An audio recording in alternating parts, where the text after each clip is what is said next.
Hola, buen día tengan todos ustedes, sean bienvenidos a este primer video de la materia de medios de impugnación en materia penal. Ok, el sistema acusatorio oral y penal en México, implantado el 5 de marzo del 2014 con el nacimiento del Código Nacional de Procedimientos Penales y que estableció o dio una respuesta a la reforma del 2011, la reforma constitucional de 2011 sobre los derechos humanos que hemos platicado antes, estructura el sistema penal y establece todos y cada uno de los pasos, los elementos, el contenido, los procedimientos del nuevo sistema de oralidad penal. Esto es, cualquier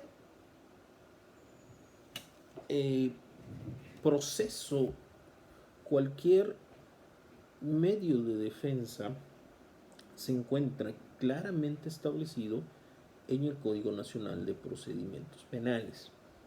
No existe ningún recurso que no se encuentre establecido en el Código Nacional de Procedimientos Penales. Los recursos ordinarios están debidamente estipulados y mencionados por su nombre. He escuchado a algunos profesores, docentes, inclusive catedráticos, hablando de recursos innominados, de incidentes innominados. Difiere un poco de eso. El Código Nacional de Procedimientos Penales es muy claro.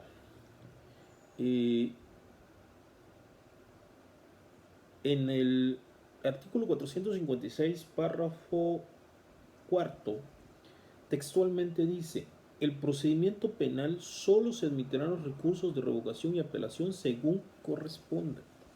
Es decir, el procedimiento penal solo admite dos recursos ordinarios: revocación y apelación. No admite más. Algunos autores hablan del recurso de casación. El recurso de casación se empezó a implementar en algunos códigos locales, por ejemplo en Nuevo León, si no me equivoco. Sin embargo, en el Código Nacional de Procedimientos Penales solo establecieron la revocación y la apelación. No hay otro recurso, no hay un recurso innominado. Hay sí, anteriormente a estos articulados, lo que establece que la víctima, el ofendido o cualquiera de los sujetos puede acudir ante el juez ante el juez de control para efectos de solicitar al Ministerio Público realice actos de investigación, pero eso no es un recurso. No es un recurso, es una opción. No es un recurso innominado. Los recursos están debidamente nominados y contemplados en el artículo 456 del Código Nacional de Procedimientos Penales. Son el recurso de revocación y el recurso de apelación. Bien. Nuestra materia versará sobre los temas de los recursos específicamente. Algunas personas, ya cada vez menos, por suerte, confunden el juicio de amparo como un recurso y lo llaman recurso extraordinario. No es tal. El juicio de amparo, siempre se lo he mencionado desde que todos mis alumnos se lo menciono, no es un recurso. Su nombre lo indica, es un juicio como tal. Entonces, el juicio de amparo no es un recurso extraordinario, es un juicio. Es un juicio de control de garantías, de control de legalidad penal. No es un recurso. Entonces tenemos que, de acuerdo al 456 del Código Nacional de Procedimientos Penales, existen dos recursos solamente: el de revocación y el de apelación. Ok. Y regresando al meollo del asunto, el Código Nacional de Procedimientos Penales establece muy claro en su título 12, que comprende dos capítulos y dos secciones, dos o tres secciones, vamos a ver detenidamente en clase online, dos o tres secciones, despliega todos y cada uno de los elementos de los recursos. No deja opción a más interpretación. Recordemos que como máxima jurídica, la ley penal no se interpreta, se aplica. No hay interpretación penal. Entonces, nuestro Código Nacional de Procedimientos Penales, a partir del artículo 456, establece los recursos y establece la forma de tramitar los recursos y establece para qué sirve cada uno de los recursos y establece cómo se deberán dirimir dichos recursos y qué deberá contener dicha sentencia. Es decir, el Código Nacional de Procedimientos Penales, el legislador trató de englobar lo más completo posible los recursos penales, para que precisamente no existiera controversia en si eso no es un recurso ordinario, si es un recurso extraordinario, si el juicio de amparo es o no es un recurso. Entonces el legislador no dejó motivo alguno de duda en ese aspecto. ¿Y qué es lo que buscan los recursos? Los recursos buscan combatir determinaciones de los jueces, específicamente del juez de control y del tribunal de enjuiciamiento. Pero ojo, nuestro sistema se rige bajo principios y el principio de inmediatez establece que las diligencias penales se deberán seguir de manera consecutiva. Es decir, si hay una resolución del juez penal dictada en una audiencia, solo podrá recurrirse antes de que se ejecute la siguiente audiencia o la siguiente fase, dependiendo de. Si el recurso de defensa ordinario no se interpone antes de la siguiente fase o de la siguiente etapa, precluye el derecho de presentarlo. Ejemplo, recordemos que en la etapa inicial se lleva la etapa de control de detención, la etapa de imputación, formulación de imputación, la etapa de fijación de medidas cautelares. Son 3 etapas principales. Digamos que en la primera etapa de formulación de imputación no se alega absolutamente nada ni se inconforme de nada. Dejamos transcurrirlo o lo deja transcurrir el abogado defensor en la etapa y en el estudio de la audiencia se da cuenta que la detención fue de carácter ilegal. Entonces deberá recurrir la calificación de la detención como legal. ¿Cuál es el momento indicado para hacerlo? Al término de la audiencia. No podemos esperar, vamos a esperar una sentencia. Cuando ya tengamos una sentencia, digamos, para mala suerte nuestro defendido, entonces una sentencia condenatoria, dice, no, espérate, es que el abogado, digamos que fue otro abogado, el abogado que no estudió la maestría, es que el abogado no se percató que la detención era legal, y eso es violación a los derechos de mi defendido. Y entonces lo hago valer en una apelación, o lo hago valer en un juicio de amparo. No es posible, porque los derechos precluyeron.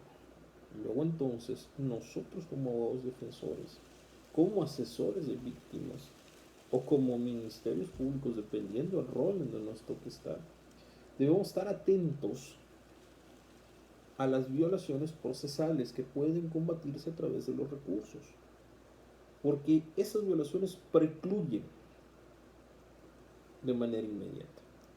En el anterior sistema era posible irnos al amparo y decir fue detenido ilegalmente, era posible hacerlo. En este nuevo sistema no es posible hacerlo, porque para eso están las fases y las etapas. Entonces no pretendamos destruir un juicio penal alegando una violación al proceso, cuando esa violación debió haber sido manifestada cuando menos en etapa consiguiente. Vamos al siguiente sujeto. Digamos que desde el momento nos damos cuenta que hay una clara violación al debido proceso, al proceso de detención, y lo hacemos valer de manera oral en la audiencia, nos inconformamos y presentamos el recurso de apelación correspondiente. El recurso de apelación es desechado y nos vamos a juicio de amparo. Eso es lo correcto. Pero la secuencia de juicio sigue. Si el amparo resuelve que efectivamente hubo una violación al proceso de detención, entonces sí es posible que el proceso se retraiga hasta la etapa donde hubo la violación procesal. Pero tenemos que hacerlo valer en su momento procesal oportuno. Si no lo hacemos valer en el momento procesal, bajo la temática del momento procesal oportuno, perdemos la capacidad para inconformarnos. Y no importa si el que lo hizo valer fue un abogado que no tenía la capacidad, si el que no lo hizo valer, perdón, fue un abogado que no tenía la capacidad técnica para dilucidar que había un error ahí. ¿Por qué no importa? Porque recordemos que el juez es garante del proceso. Es decir, si bien es cierto, digamos que el abogado que contratemos para defendernos no se logró percatar de esa violación, el juez es el garante del proceso. Entonces el juez sí pudo haberse percatado. Y entonces pudo haber remediado ese error, esa violación. Por eso el sistema entiende que no es posible dejar pasar una violación intraprocesal de manera, ¿cómo llamarle? Incauta. No, no es posible. Alguien se tiene que dar cuenta que hubo una violación procesal. O te dices cuenta y se te olvidó combatirlo, no sabías cómo combatirlo, o simplemente de manera dolosa lo dejas correr para efectos de que, en sentencia, esa clásica que ahora han oído ustedes que dicen, no, en sentencia lo saco, en amparo sale. El nuevo sistema de proceso penal no establece así. No es posible litigar bajo esas premisas. Lo que no insistes en las etapas, en las audiencias penales que están fijadas, no lo puedes remediar en el juicio de amparo. No es posible remediarlos en el juicio de amparo. Repito, lo que no se hizo en las etapas, no es posible remediarlos en los juicios de amparo. Aquello que decían los abogados, en amparo lo saco. No, no es posible. Por eso se debe estar atento a todas las etapas y a todos los elementos de dichas etapas, para que si detectamos una violación procesal, lo hagamos valer en el momento procesal oportuno, que es antes de que se abra la siguiente etapa. Porque si no lo hacemos valer ahí, no tendremos la oportunidad de hacerlo valer en ningún otro momento, de ninguna otra forma. Y hoy en día la tendencia es muy clara. Los amparos intraprocesales no tienen cabida. Los jueces de distrito no están concediendo amparos intraprocesales. Dice, tienes que ir a los recursos ordinarios. Para eso están los recursos ordinarios en el Código Nacional de Procedimientos Penales. ¿Por qué señalo acá? Porque pues acá tengo la computadora con los recursos. Entonces, los jueces de distrito, que son los encargados de estos temas, no están concediendo amparos intraprocesales. Dice, hay un título de recursos, hazlos valer en el recurso. Si el juez de control o el juez o el tribunal no te hace caso, entonces ya vengas conmigo. Pero no vengas directo aquí conmigo, porque para eso tienes los recursos. Y los colegiados son más drásticos aún. Dice, ok, había una violación procesal. Y no lo hiciste ver en su momento procesal oportuno. ¿Por qué acudes a mí? Ya pasó esa etapa. Cualquier proceso se pudo haber corregido. Y bueno, ya es en la siguiente etapa. Luego entonces no tienes por qué estar acá.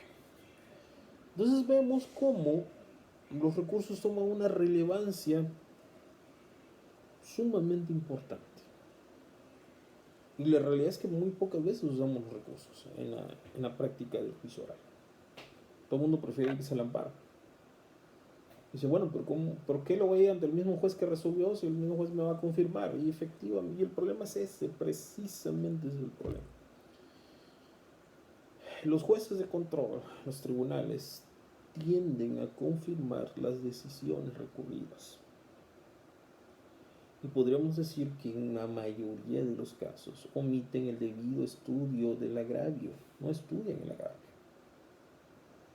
confirman. ¿Y qué es lo que pasa? Que eso hace que necesariamente los litigantes tengamos que acudir al juicio de amparo, ahora sí. Y saturamos los juzgados de distrito, bueno, en este caso en Campeche solo hay dos, los juzgados de distrito. Saturamos los dos juzgados de distrito con amparos que podían resolverse el mismo juez o el mismo tribunal podía resolver esas cuestiones. Y como les he dicho siempre en clase, yo creo que es momento de cambiar el paradigma de las cosas. Yo creo que los jueces y los tribunales deben tomar conciencia que si está en sus manos corregir un error procesal, corríjanlo. Es en aras de la buena impartición de justicia. Insisto, el problema en la realidad es que los jueces de control, los tribunales superiores tienden a confirmar las resoluciones. Entonces, por eso es que los recursos se han demeritado en su alcance y los tomamos como meros procesos. Ya, por ejemplo, los que ya más o menos saben, dicen, bueno, vamos a meter recurso de apelación o de revocación, no va a proceder, el juez va a confirmar, pero hay que meterlo antes de irnos al amparo. Y en el amparo le quitamos todas las carretas. Bueno, como dije antes de esto, tenemos un problema. Porque los juzgados de distrito, los juzgados colegiales dicen, hey, tienen los recursos. Pero es que el juez no me hizo caso. Sí, pero tienen los recursos. Y aquí se crea un círculo vicioso. Como sabemos que los recursos no se van a resolver de manera favorable, los hacemos de formato, de machote, como dicen los muchachos. Y en realidad el recurso no tiene absolutamente nada. Y el juicio de amparo, como es un juicio de, podría decirse, de litigia abierta, les puedo manifestar lo que quiero. Me ahorro, o sea, nada más hago el escrito, lo hago sencillo, rápido, 20, 10 minutos, lo que me lleve a hacerlo. Ya tengo los formatos en la computadora, lo presento. Al final, sabemos que no va a proceder. Y el tribunal, pues al final confirma, el juez confirma. Ok, yo no voy a revocar mi misma decisión o no voy a afectar a mis jueces en su tribunal. Y se crea un círculo vicioso. Y cuando llega al juzgado de distrito pasa lo mismo. El juez de distrito, oye, espérate, esto lo viste haber solucionado allá. Y volvemos al tema de que logramos una saturación del proceso. Y entonces los jueces de distrito y colegiados lo único que buscan es el sobrecimiento. Tienen como 20 causales de sobrecimiento. Porque son tantos los juicios que se promueven que están saturados. Entonces no es posible dilucidar cuáles juicios son verdaderamente primordiales y cuáles de plano no. Y creamos un verdadero problema de impartición de justicia. Entonces yo creo que los operadores de justicia, llámense abogados particulares, defensores, asesores, ministerios públicos. Debemos tener conciencia de qué estamos haciendo y cómo lo estamos haciendo. Los recursos están ahí por algo y sirven para algo. Entonces, es vital que posesionemos a los recursos ordinarios de defensa como lo que son verdaderas herramientas de impartición de justicia. He insistido con ustedes desde el primer módulo que tuve oportunidad de dar clase con ustedes, que tenemos que cambiar los paradigmas, que tenemos que modificar la forma de ejercer el derecho penal en México. Y esto solo puede cambiar si cada uno de nosotros hacemos lo que nos corresponda y nos evitemos de las antiguas fórmulas que no están funcionando y que ya no son válidas. Que evitemos litigar como se litigaba antes. Este recurso de apelación. Tal formato, es más, el recurso de apelación lo hacíamos los pasantes en aquel entonces en los juzgados. En los despachos los titulares difícilmente hacían un recurso de apelación. Total, ¿cómo va a confirmar? El recurso de revocación ni lo tocábamos. Y en el amparo, entonces ya el abogado pues ya se ponía a hacer el amparo. Pero ya no es así. Ya no puede funcionar así. Y los jueces y los tribunales deben entender que los recursos deben ser resueltos conforme a derecho. Y si hay violaciones procesales deben de corregirlas. Para eso está ese recurso. Eso no significa que la persona imputada y llevada a juicio se le libere y caigamos en el expuesto de la impartición de justicia. Lo opuesto a la impartición de justicia es la impunidad. Eso no significa caer en impunidad. Eso significa depurar el proceso, limpiar el proceso. Si el Ministerio Público tiene una teoría del caso debidamente sustentada y armada, probada a través de los medios de conocimiento científicos adecuados, no va a haber recurso que la vote. No va a haber forma de que salga libre. Al contrario, depurar los errores procesales fortalece el proceso y le quita al defensor la oportunidad de encontrar vicios o errores que permitan la libertad de su defendido cuando ese es culpable. El caso más sonado a nivel nacional y que tiene todavía repercusiones políticas sobre todo es el caso de Florence Cassés, la francesa, que ya les pedí que lo revisaran, por cierto. Florence Cassés queda libre a pesar de estar debidamente condenada. La Suprema Corte dice queda libre no porque se haya probado su inocencia. Nunca dice Florence Cassés es inocente. No, la Corte dice Florence Cassés tiene que ser liberada porque se violó la debida presunción de inocencia. Pero ¿qué hubiese pasado si el Tribunal Superior de Justicia del Estado de México, del DF, no recuerdo quién llevó el proceso, hubiese corregido esa violación procesal? Florence Cassés no estaría libre. Y dice, bueno, pues puedes corregir una violación procesal de eso. Sí, puedes corregir una violación procesal de ese tamaño. Desde luego que puedes. Porque recordemos que las violaciones procesales tienen sus reglas. Sí es cierto, vicio en un proceso, pero si tú tienes un vicio y en contra del vicio le presentas indicios, pruebas, el vicio pasa a ser menor comparado con el cúmulo de pruebas. Subsanas el vicio y sigues el proceso, porque hay elementos para eso.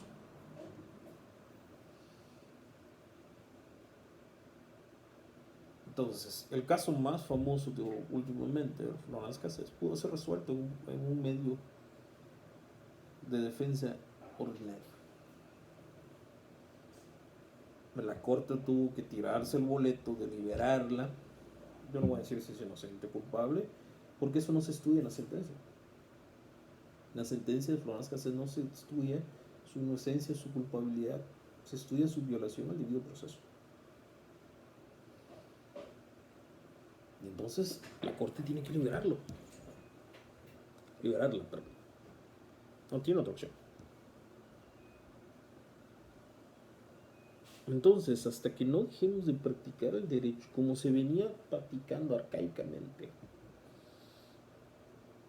encontraremos el mismo reclamo de la sociedad. Reclamo de la impartición de justicia y de la impunidad. Con esto me gustaría concluir. Vamos a seguir hablando de demás temas correspondientes a esto en las próximas clases. Espero que sea de su agrado. Denle like al video en YouTube. Pueden compartirlo si así lo desean. Se los agradeceré si así lo desean. Y nos estaremos comunicando. Muchas gracias por su atención. Cualquier duda, pueden mandármelo a mi correo, pueden mandármelo a WhatsApp. Tengo todas las redes sociales, WhatsApp, Twitter, Instagram también, podemos manejarlo por Instagram. O una llamada, sin problemas. Y podemos dilucidar las dudas que tengan. Muchas gracias. Hasta ahorita en la clase hay dos abogadas. No sé si se agreguen más, pero muchachas, espero que estén bien de salud y que todo siga bien. Cualquier cosa es como siempre, estamos a su disponibilidad.